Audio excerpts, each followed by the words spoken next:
Friends, welcome to my new videos. মটনের চর্বি ওতে হলুদ দিলাম, তারপরে লঙ্কার গুঁড়ো,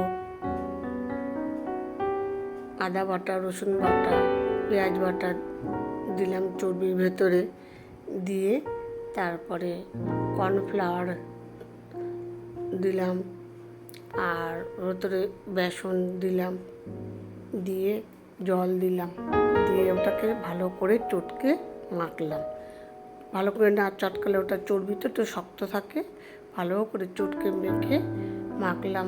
কড়াইতে তেল দিয়ে তারপরে সেই বড়াগুলো আস্তে আস্তে পকোড়ার মতন করে ছাড়ছি। আর আপনারাও করবেন, করে দেখবেন, খেয়ে দেখবেন।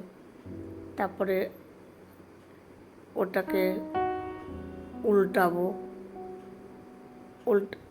উল্টে ভালো করে চেপে চেপে ওটাকে ভাজার পরে ওটাকে একটা একটা করে তুলছি, চেপে চেপে ভেজে তেল যাতে না ওঠে ওটাকে তুলছি।